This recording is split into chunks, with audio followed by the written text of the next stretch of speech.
Hello students, I am Dr. Alamayu from Warabe University.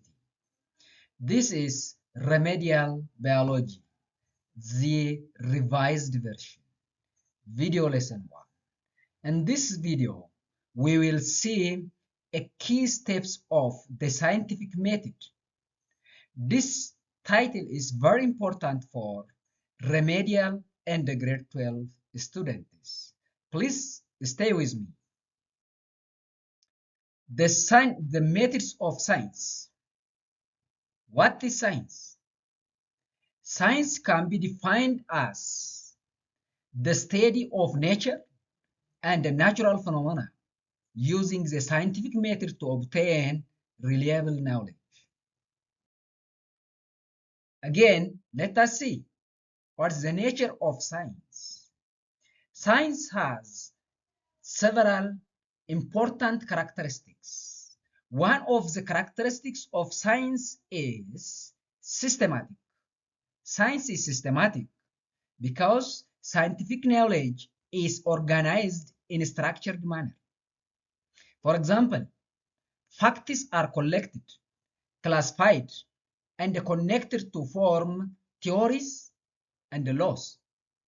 Then, the second characteristics of nature of science is that if science is empirical, this means science is based on direct observation and experiments. Here, what is claimed in science must be supported by measurable evidence. The other characteristics of science is objective. That means scientific investigation aim to be free from personal bias. Then results of science should be the same no matter who conducts the experiment, if done correctly. Therefore, science is objective. The other characteristic of science is it is testable and verifiable. This means scientific ideas must be tested and verified by others through repeated experiments. The other nature of science is it is dynamic. That means science is not fixed. For example, new discoveries can change or improve the existing knowledge. Now, let us see the key steps of the scientific method. From this diagram, it is possible to see that some key steps of scientific method. If you see this student, he observed something. Therefore, observation is the basic, or it is the starting point for the scientific method. But observation can be done by two methods. One is by direct observation. The other is by indirect observation. What is the difference between direct observation and indirect observation? Direct observation means if you observe by using your sense organ like eye, it is called as the direct observation. But indirect observation means observing by using instruments. That is called as indirect observation. Then, if you observe, then after, some question may be created in your mind. So, the second step of scientific method is question or problem identification. Then your mind raises why or why questions. Then after that question, you will try to answer for your question. That is called as hypothesis. Hypothesis is the tentative explanation for your question. Then after hypothesis, you have to confirm your hypothesis. But to confirm, your hypothesis, you have to conduct an experiment. Then during experiments, you will create or some data will be generated. Then the data generated will be analyzed. That is the next step of scientific method. Based on data analysis, you will conclude your about your analysis. The conclusion step, it is a step at which you you will support or accept or reject your hypothesis. If the data analysis supports your hypothesis will be accepted, otherwise it will be rejected. So now let us see these key steps of scientific method one by one. The first one is observation. Here, observation is the starting point of scientific method, or it is the basic scientific method. This can be done by using our sense organ, like our eye, our taste, that means tongue, and again our nose by smelling, or by our hand. Then, or it can be observed by using the instruments, like by using uh, the microscope. You can observe. Therefore, observation can be done by direct method of observation or indirect method of observation. Direct method of observation is called as using of sense organ to observe, and whereas indirect one is by using the instruments. Then, but observation can be qualitative or it can be quantitative. What is the difference between qualitative and quantitative? Qualitative or descriptive means which cannot be measured, but quantitative can be measured. Example, a student observes that plants near sunlight grow taller and healthier than those kept in the shade. For example, look at these two figures. One of the plants here is grow in sunlight, and the second one grow in shade. If you observe these two plants, the one which grow in light is taller than the one which grow in shade. Why this happen? Now this one is your observation. What you observed here is the one which grows in sunlight is taller than the one which grows in shade. Then the next step is this raises question in your mind. So the second step of scientific method is question or problem identification. That means why the plants that grow in sunlight taller than in shade. So based on observation, scientists ask a clear, focused question. The question should be testable and specific. Often the question starts with what, why, how, or does. Example, in this case, the students asked that, does sunlight affect the growth rate of plants? Then this one is the question raised by the student in this case. So the next step has to be you have to predict the answer. That means you have to formulate the hypothesis. Then the third step is hypothesis formulation. Hypothesis is tentative explanation or prediction for your question. Now, it is based on prior knowledge or research. It must be testable and falsifiable, or commonly written as an if-then statement. Example, if plants receive more sunlight, then they will grow taller. This is the tentative explanation uh, created by or formulated by this student in this case. Then the next step is experimentation, because this tentative explanation must be proved or rejected by experimentation. Then the other key method of scientific method is that experimentation. This step involves testing the hypothesis through controlled experiments. Then, when we conduct experiments, an experiment must include three variables. One is independent variable.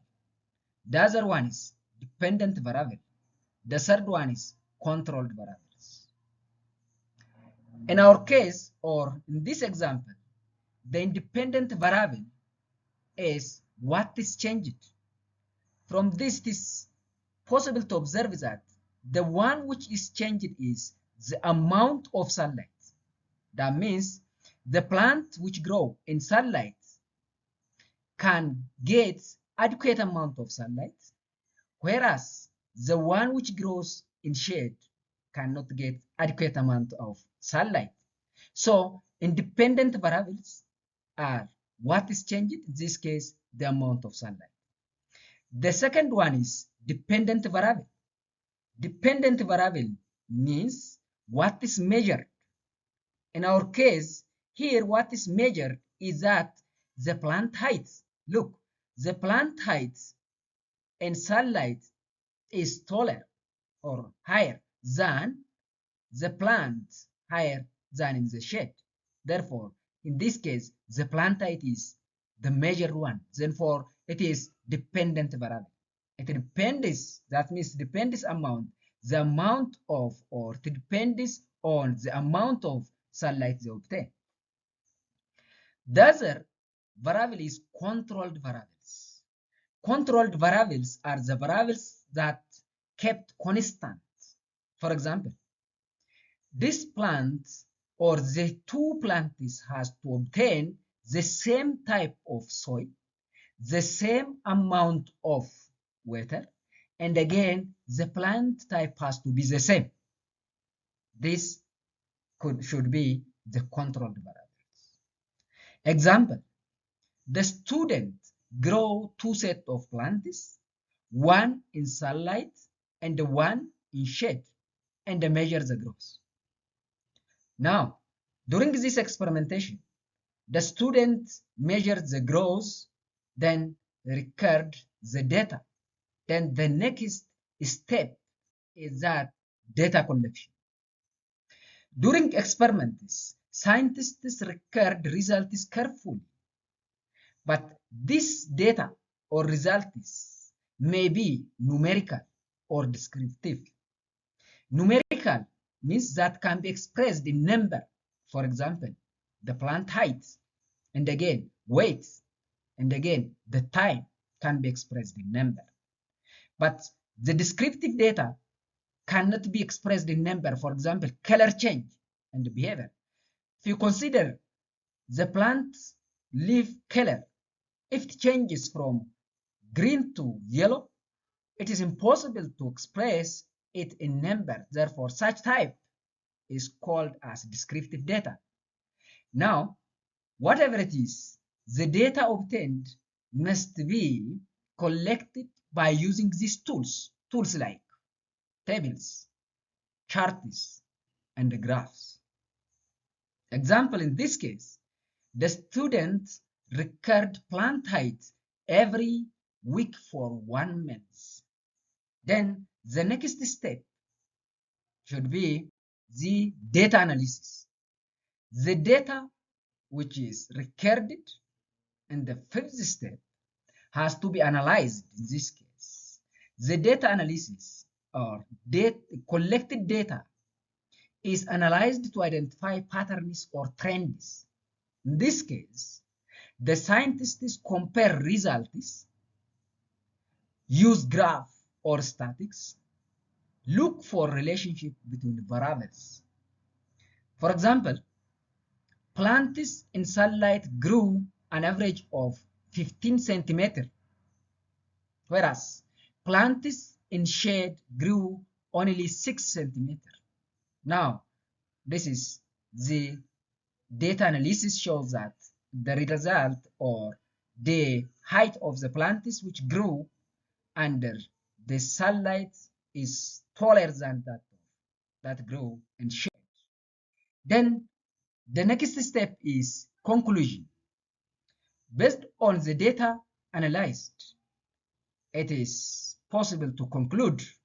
Then, at this step, the scientist decides whether the hypothesis is supported or rejected.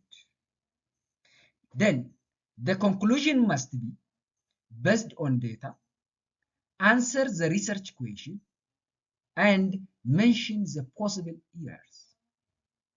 For example, in this case, the result support the hypothesis that sunlight increases plant growth, because from the uh, data analysis we obtained that 16 centimeter of plant height, whereas in shade we obtained that 6 centimeter.